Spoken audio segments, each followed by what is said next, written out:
Hello everyone, welcome to IndieVoice. I am back after a bit of a hiatus, and now we're going to start off with a game that has piqued my interest, and I think this game will also pique your interest too. And the name of that game is called Iris and the Giant. Now the reason why I say Iris and the Giant is actually a pretty interesting game is with games out there that choose between CCG, RPG, or roguelike game genres, this one in particular does all three, such as Slay the Spire and several other games out there. But you play as a female protagonist named Iris who must brave her fears in this imaginary world filled with demons and other creatures. Along the way, you experience Iris's buried memories and experiencing a touching story of her facing her inner demons and soothing the raging giant inside her. After playing this game for a while, I have noticed that Iris has been bullied a lot in school. People calling her stupid, an idiot. I mean, those are the same thing, but still, it's kind of hardly being bullied. She hardly ever talked to anybody. She basically faced tons of depression and anxiety, and some people can probably relate to Iris and try to escape to the world of imagination to get away from reality. All that stuff is like real today. And Iris the Giant, with an interesting design and good story, using three genres to make a really interesting combat system and game in general, same as Slay the Spire, but this one has a deeper customization on how Iris evolves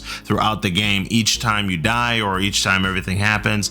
But the game is packed with 51 cards that you choose from, a lot of choices that on how Iris will change, and along the way you'll change your deck and playstyle will change how you use Iris throughout the story. There are certain conditions throughout the game, however, to make sure not to lose and restart all over, which is not running out of cards and reaching to 0 on HP/will. Now, restarting the game or dying is not a bad thing, because every time you die it'll be an automatic new game, but you get to have all the collected stuff from before and passed on to the next time you play through it. So it's kind of like that whole, you're in a constant loop, except now you get to power yourself every time you die. So it's a lot that you have to keep an eye out for in this game. However, your cards to make sure you don't reach 0, and your health, which makes the game a lot different than others that you may have experienced. The features of Iris the Giant are tactical battles, facing monsters in fights, mixing CCG mechanics and RPG and roguelike elements,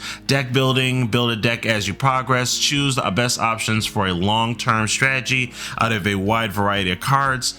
Deep customization. The game is packed with 51 cards, as I mentioned before, and you get to have a touching adventure. A lot of care was definitely put into this compelling and emotion type of story to the genre. Additionally, light on the narrative. A progressive difficulty curve makes the game accessible to all, but offers a challenge to even those most hardened players. Honestly, this game is definitely something I did not expect to be this difficult a little bit, but it's also really touching on how this game progresses, and it's a little slow at first, I will admit that, but I have not experienced any negatives throughout playing this game. It's probably only a negative to those that aren't used to playing all three of these genres at once. If you have never played Slay the Spire before, which I know I keep saying, but it's the best example to use, then you probably would not either like this or you're slowly getting into it. But this one is definitely something I would recommend to anybody. It's pretty much listening to this very touching story about Iris and her life. It makes you feel you can really be on the same page as the female protagonist, and seeing her having a battle between her depression and anxiety. If you really like a game with a very touching story combined with CCG, RPG, and roguelike mechanics, then this is the game definitely I would recommend anybody buying. So I give Iris the Giant a really good score of